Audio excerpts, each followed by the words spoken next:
Welcome to Being James Bond, the longest-running James Bond podcast in the world. Happy Friday! How is everyone doing? Welcome back to Being James Bond. I am your good buddy, head of section, as always, still basking in the glow from this past weekend. What an incredible experience. What a fantastic weekend. And again, as always, such a great crew, and I'm just still overwhelmed with gratitude for all the people that came out. The book signing was absolutely incredible, and I think I mentioned it a couple of days ago. Again, when you're doing something like that, you're putting yourself out there and you're just praying, please people show up to this thing. But we had a sold out crowd, and that was absolutely incredible. And honestly, just such a fun time. My favorite people in the world all in one place. So there you go. But today we are talking real espionage. We are talking real spycraft with a guy who I know has walked the walk for many years. Today we're talking with Dexter Ingram, and Dexter has a new book out. Dexter Ingram is the author of the new book, The Spy Archive, Hidden Lives, Secret Missions, and the History of Espionage. And this book is thorough, I have to tell you. So anybody who is interested in the world of espionage, this very well could be the best book, and maybe even the last book you read on the subject, because it is everything you want to know about espionage from its earliest incarnations to espionage today. And I can tell you, Dexter has absolutely walked the walk. Funny story, which I will probably talk about in the interview, so I don't want to give too much away. But I met Dexter many, many years ago. Real James Bond fan. You should see his place. I mean, a wonderful playland for James Bond fans. And I got to meet Dexter many years ago, and then for a while he sort of fell off the map, and I was always sort of wondering where did Dexter go? I haven't seen him in forever, and he resurfaced recently in the last couple of years, and I was like, oh, hey, there you are. But when you find out where he's been, you'll realize, wow, this guy is for real. He is the real deal for sure. So that's it. I'm going to bring in Dexter so we can talk about his new book, The Spy Archive. Let's get to it. Transmission begins from Moneypenny. Dexter Ingram, welcome to Being James Bond. How are you doing, my friend? I'm good, friend. I'm good. Thanks for having me. It's so good to see you again. You too. It has been way too long. I'm trying to think how long ago that was that we met up. It's at least 12, 13-ish years, or something like that. It was 2012 because we had the Exquisitely Evil event at the Spy Museum. Yeah. And you, me, Dave, a bunch of us got together. That was really cool. So just so people know, Dexter and I have met once before, and it was a fantastic day. We met up because we were going down, like you said, to DC. The Spy Museum had the Exquisitely Evil exhibit still. It might have even just opened, actually. So it might have been the first time I'm seeing it. Yeah. So we met up, and you were kind enough to take us back to your place on your boat. So we literally, I think we just walked over. We might have gotten lunch, but then we just walked over to the dock where your boat was docked and took a nice leisurely trip down. Is that the Potomac? That was the Potomac. Yep. Yeah. Okay. Down to your place, and it was awesome. What a wonderful day. And then obviously your pad, your James Bond pad, which would make a lot of guys jealous, was a lot of fun. We hung out. I think we shot some pool and stuff at your place. Yeah, we played some pinball, shot some pool, and just kind of geeked out together. Had some drinks. It was a lot of fun. Yeah, drinks, dinner. Yeah, it was a blast. We had a really good time. That was cool. So I think I'm not that I'm hinting for another invite for another visit or anything, but you are always invited. Come on now, man. Your family. Do you remember? You kind of noticed my book, or your book was there. You were like, "Hey, you have my book," and I was like, "I did not know that was your book," and I was super excited. I was like, "These friends just get deeper and deeper and more fun." Yeah. So you are joining the ranks, though, of fellas who are putting out books. And I have to tell you, I mean, I'm really just knowing what I know about you and your background. I know, and I wish I had a chance to completely read this book, but the bit that I've gone through, this book is extensive. You really get into some detail, history, and a lot of nooks and crannies. So please tell me about the book that we're talking about today. Yeah, I'm excited. The book came out 2 weeks ago. It's called The Spy Archive: Hidden Lives, Secret Missions, and the History of Espionage. It basically starts, in Mesopotamia, ancient Egypt. It goes through, Greek and Roman times. It goes up to modern day, obviously, Cold War, the Industrial Age, and it really highlights some amazing people doing amazing things, especially many times when their country didn't always treat them well, so there's just these great stories of real heroes that are better than any movie you can imagine, and it's all true. It talks about early cipher devices like the Caesar cipher that was created, or the Cytel that was created by the Spartans. It just is really fascinating, but at the heart of it all is the human piece, the human intelligence piece. It's that personal connections and people actually out there making a difference. With all the technology we have, that's wonderful.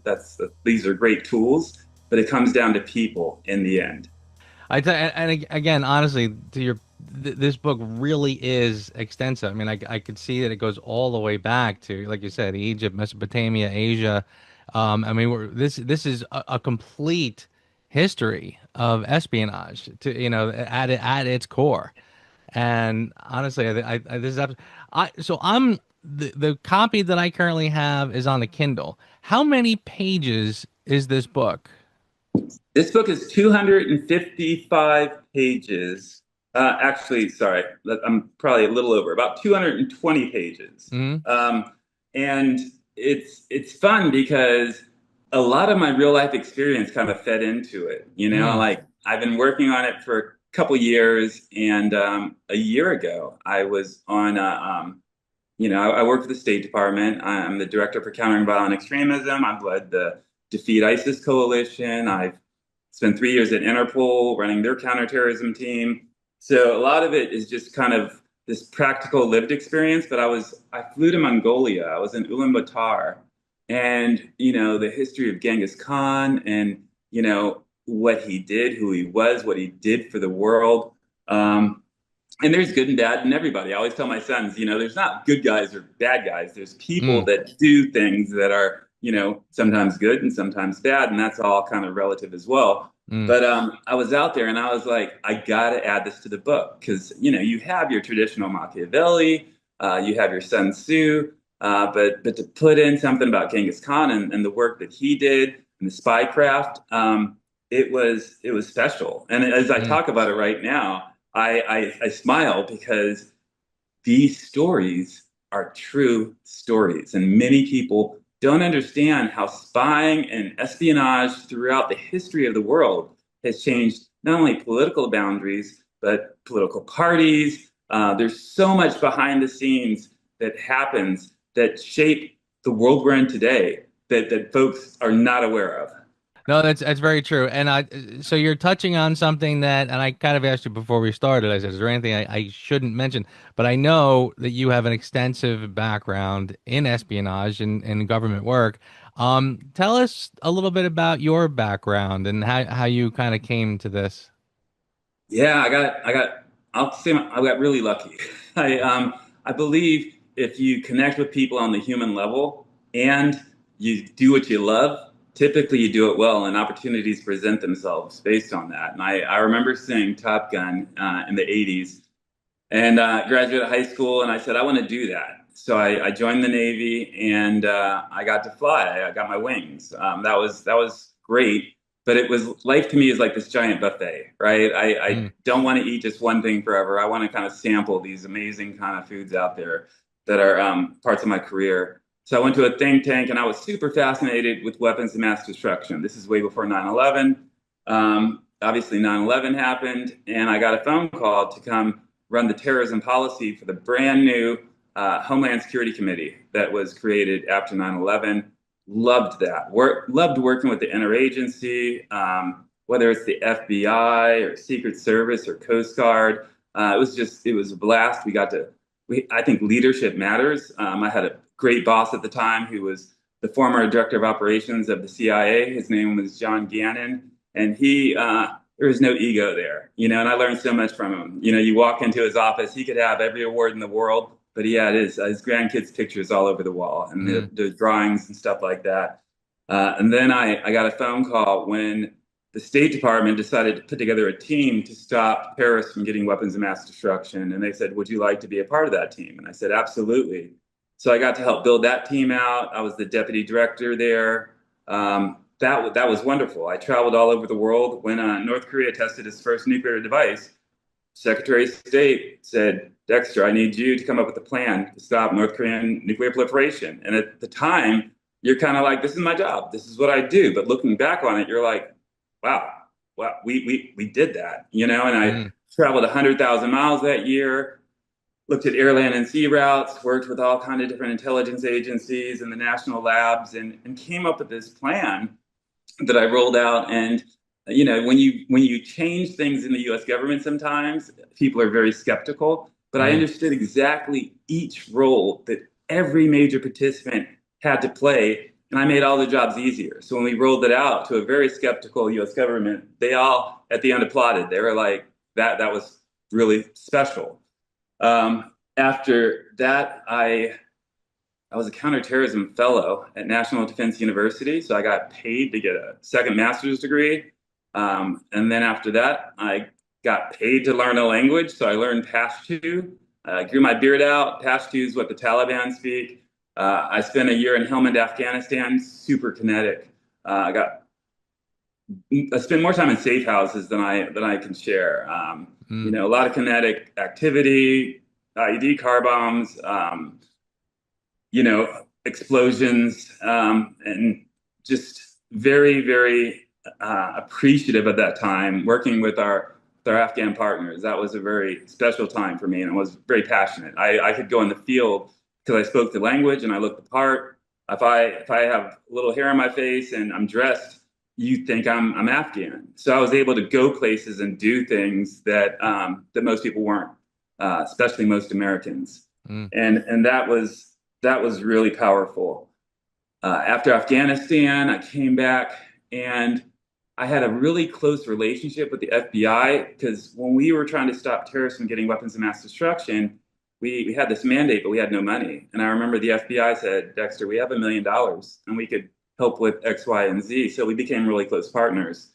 So after Afghanistan, the FBI called me up and they said, hey, we want you to come work for us for 3 years.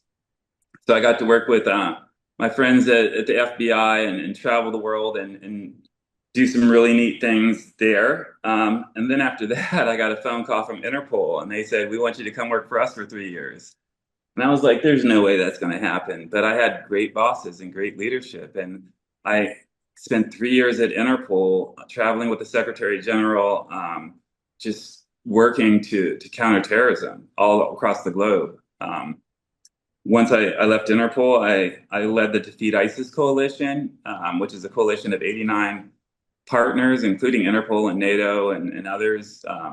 That was really special because, we got to do things like roll out new ways of doing things. Traditionally, we focused on the Middle East, but we saw ISIS and other groups in Africa really getting kinetic. That means, dangerous and killing people through bombings. So we created the Africa Focus Group. I spent a lot of time in Africa working with our African partners on counterterrorism and defeating ISIS. And then most recently, I was the director for countering violent extremism at the State Department. So that means anybody who has some kind of hate of others, whether it's anti-Semitism, anti-Muslim hate, anti-LGBTQ, the manosphere, incels, neo-Nazis, far right, you name it. It could be jihadist extremists. It could be, the far right. It could be any of that. And our team worked with others around the world to kind of get ahead of that. There's so much mis and disinformation out there that we're seeing people getting radicalized in ways that, excuse me, that are slow and when you're watching a video and somebody's talking about working out and they're talking about saving money, those are positive things. But then they start talking about, you know, basically very misogynistic type of things. And it goes down that road, and then it becomes the fear of others, right? Then it becomes sometimes violence. And people don't always see that. We see young people as young as 11 getting radicalized. So I don't talk about those in the book. That's going to be something I talk about probably in a book that comes out next year. So I'm super excited about that as well, because I'm retiring from government service after 30 amazing years. Nice. But yeah, again, when you do what you love and you connect with people, amazing things happen. It's honestly, I'm just hearing you talk. I'm like, this guy is like a real life Jack Ryan. I mean, I feel like your whole life is basically like a Tom Clancy book. I mean, it's pretty amazing. Thanks. I don't think I'm better or worse than anybody. I know what I can do, and I'm always about the mission and the people. Like, anybody who works with me knows you'll never hear me go I, and I don't want anybody in my team saying me or I. It's the mission, it's the people. There's zero egos, and credit isn't something we expect. We want to just work with others, and I think your credibility means a lot, especially when you're working with international partners. So if I need a favor from my counterpart in Morocco or Italy or the UK or Spain, I literally will text them and say, "Hey, brother, I need a favor." And they know me. They know there's no ego. What I know, I'm going to share with them. I'm going to build things with them. I'm not going to roll something out that's already planned and say, "This is what we're doing." I'm going to have an idea and make sure that their input is there, and we're going to have a better product in the end. And that really helps when it comes to getting things done. One of the things I noticed as you're speaking, one of the things that to me is noticeably missing is red tape and bureaucracy. I feel like whenever I'm sort of talking with somebody who's working in the government or in some federal role, et cetera, they're usually kind of talking about it's a lot of bureaucracy. It's a lot of tangled red tape that you have to sort of push through to get things done. It doesn't sound like that's your experience. Well, something that I tell young people all the time is that, your instincts matter, right? If you're doing things just for you, you're missing the mark, and people can see that. When you're doing things because they're the right things to do, and you truly believe that, then it pretty much clears the way for you for the most part. I've been in a number of situations where I was somewhat junior, and I was able to make certain calls. I knew it was the right call, and my leadership called me hours later saying what's going on, and I told them, and they were like, "Wow, thank you." And oftentimes that led to me getting promoted. And I didn't do it to get promoted. I did it because it was the right thing to do. I think a lot of people kind of get paralyzed sometimes, going, "How's this going to make me look? What should I?" There's this slow kind of bureaucratic process, like you say. Typically, when there's a problem, I'm the person they call, because I not only can think through things and give my recommendations, but I am typically at the tip of the spear. And I'm the guy they send into the field first to mess up whatever got messed up. We did that a lot in Africa, because you have to realize no matter who you're talking with, right, it's about people. And I have a lot of interagency friends in the US government that I work with. But when it comes to certain countries that you want to partner with, they almost want to be perfect. And so things get stalled to a point where they're not happening. And I show up and I say, "I don't expect you to be perfect. This is what I'm thinking. What do you think?" And then they go, "Wow, okay, this is a normal person here." And we build it out together, and we make things happen together. And it's special. I remember one time I got called, the Secretary of State at the time, I'm not going to say her name, but I got asked to go to the CIA, and we wanted to know what they knew, what they didn't know, and what they thought about something. And I got met at the front door of the agency by a bunch of lawyers, and it was just me. And they were like, "What's the angle here?" And I said, "There's no politics here. We just want to know on this key issue, what you know, what you don't know, what you think." And after 2 hours of talking, they were like, "You really have no agenda, like hidden agenda. There's no." And I said, "Yeah, exactly." And that ability to connect with people, and I left with what we wanted. Well, what do you know? What do you don't know? What do you think?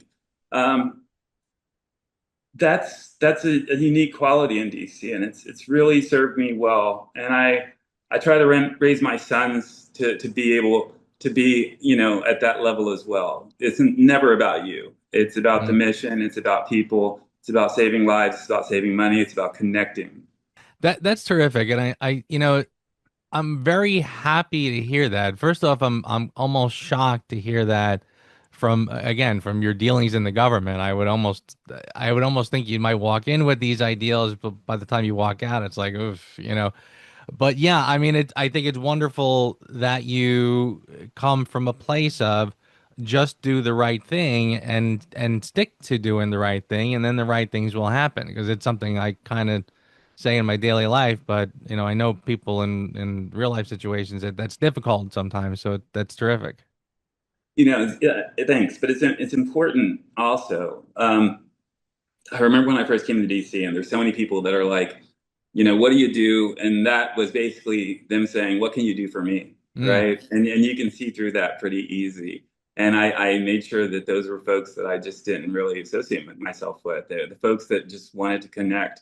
I had a great crew when I came to DC. I had my buddy from the FBI, I had a buddy who was a Navy SEAL, I had a buddy who was a firefighter, I had a buddy who's now the governor, but he wasn't at the time. We all used to kind of hang out, and it was just a very positive environment for all of us. I think we challenged each other, we looked after each other, and over time, everybody kind of gets more senior. I had an internship back in 1994 while I was a naval officer. I was working in the White House, and I remember my boss, Alexis Herman. She just passed away. She was the first Black Secretary of Labor, first woman, and she said, Dexter, we didn't meet at the top. We've known each other for 25 years or so, and that meant the other cabinet secretaries. That meant the other people in her circle.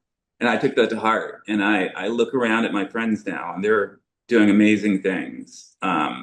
And we kind of all came up together. So, one of the things I've done in the last couple of years was create a nonprofit called In Network. It's in-network.org. And it's designed to get more young people into national security. It's designed to get more folks into intelligence, diplomacy, law enforcement. It's designed to get young people thinking about traveling and serving. And at the core of it, I'm always pushing, be a good human. Don't be a Mm. jerk. The last thing I want to do is work with somebody who has an ego.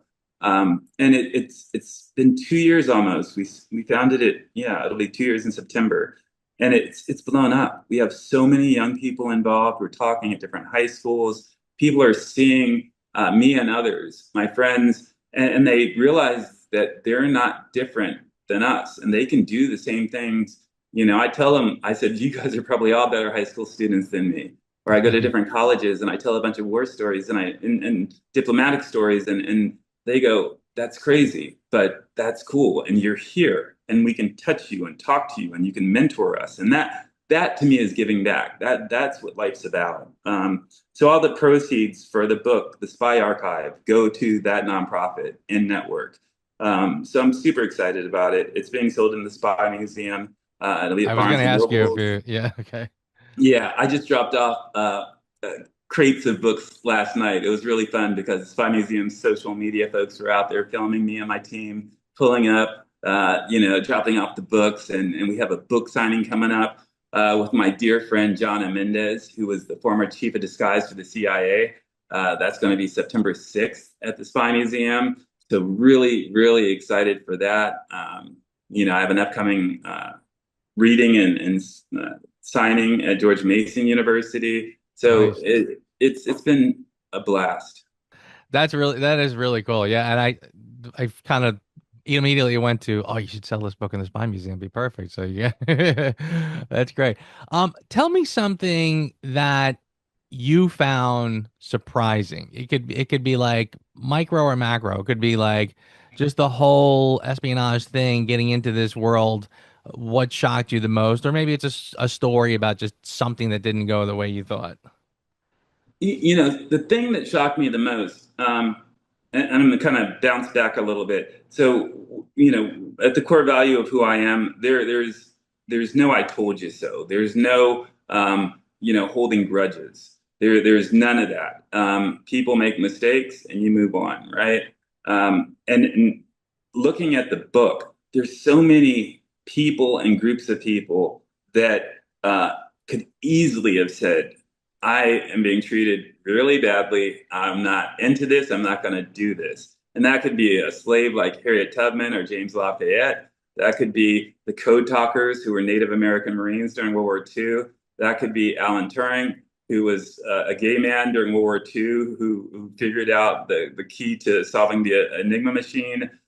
There were so many people that were mistreated that could have taken their toys and gone home, but none of them did. And they literally saved the world in some cases. I mean, whether it's the Revolutionary War, the Civil War, World War II, things could have gone a lot different. And because of these amazing people behind the scenes, we are where we are today. Just hearing all your stories, there's a part of me that this might be a silly question.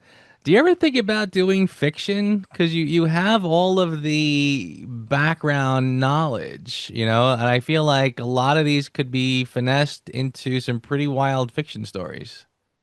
You're reading my mind because I actually had a call today with a fiction author who has characters based on real life situations because he was a former CIA guy and he knows a lot of GRU folks and FSB folks and KGB folks and he does that. He takes blends that world. I to be very blunt, I would like to be able to do that, but I just have so much fun with the real stories. Like that's one of the reasons I love being on the board of the Spy Museum because the truth is better than any fiction you can write sometimes. I'm sure you can kind of push it. And I do like the kind of historical fiction where pieces are true, but then kind of the rest of the story is told where maybe we really don't know key parts of that. But that's something to think about. I think my next book is actually about national security careers, and it's going to be focused on,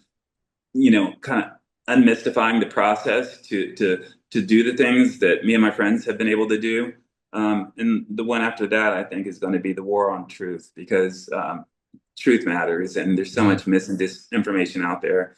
So I have a couple in the pipeline right now, but I am enjoying the ride of the Spy Archive. It's really surprised me. 2 weeks in, it I think has 113 reviews with a 4.8 rating. I think the readability is really good.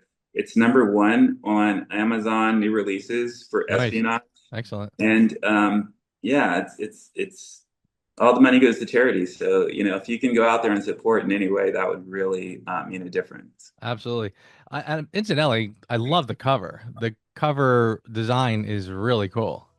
Thank you. They say you can't judge a book by its cover, but to be very honest, as an author, the cover matters, and yeah. That can turn somebody off right away. I was able to get some really great blurbs on the back too. As soon as my friends heard that I was writing a book, Jonna Mendez, she was like, I want to give you a blurb. And if you don't know Jonna Mendez, she's the author of The Moscow Rules. I was in Niamey, Niger, a year and a half ago, right before the coup. And I'm in this apartment and I look on the wall and they have The Moscow Rules. And I said, you have my friend's book. And they were like, you don't know her. And I was like, she's kind of like a big sister to me. But she had a blurb. Chris Costa, the executive director of the International Spy Museum, who was the former senior director for counterterrorism at the National Security Council, he has a blurb on the back. And it's fascinating because Chris and I worked when he was at the White House and I was at Interpol. Secretary General of Interpol and myself would meet Chris and his boss, the Homeland Security Advisor, in like Paris or London or DC. And just the four of us would meet and kind of talk and strategize on what to do with countering terrorism globally.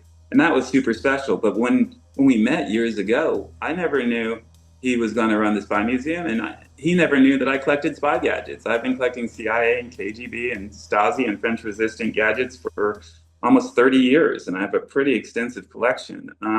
But but you don't do things because of what people can do for you. Again, I can give you 24 times where things have gone full circle, started one way and ended in a way that you never imagined, and putting you in a position where you never dreamed of it. And it's been super positive. So Dex, before we start to wind down, where can people find you? Yeah, they can obviously get the book on Amazon, but I'm also starting a Substack. Now that I'm leaving government, I do have a lot of ideas and I have a lot of things to say. And I'm starting a Substack called Codename Citizen. And this is really kind of using my 30 years of experience in national security and counterterrorism to talk about things that we can do better, highlight some issues that maybe others can't highlight. And I'm excited to do that. I also continue working with the nonprofit In-Network. Nice. That is really incredible. I'll definitely put the link to that in the description when they post this. So speaking of your retirement, now that you're kind of coming out from behind the shadows and you're able to retire and have a little bit of a normal life, are we going to see you at more Bond events, particularly things down in DC possibly? Absolutely. You will see me a lot more. One of the things that I look forward to is not having a 9 to 5. I have been lucky enough to have amazing organizations with amazing people offer me part-time gigs that I could never imagine. In the last few weeks, doors have opened that I didn't even know existed. So I am thrilled to be a part of the Bond community again. I started in the Bond community. I have my Bond gadgets. I'm friends with a lot of, Bond girls and Bond celebrities. But I kind of just got involved with being a dad and trying to make the world a better place for the past probably 20 years or so. So I'm looking forward to getting back into that Bond world and hanging out, whether it's in DC or Pennsylvania or New Jersey or wherever we are, Miami. Let's go. Awesome. That's really great, honestly. 'Cause like I said, it was great to hang out the time we did, and I feel like it'll be great to see you again at a lot of these events. It's gonna be great. The book is called The Spy Archive, and I'm talking to the author, Dexter Ingram. The Spy Archive, Hidden Lives, Secret Missions, and the History of Espionage. And it is complex. So I think anyone who is interested in this topic is absolutely going to love this book. Thanks. Really appreciate it, man. So good to see you. You too, man. I will hopefully see you very soon. And but by the way, there's a DC group now, Capital Royale. I'm sure they would love to meet you at one of their events.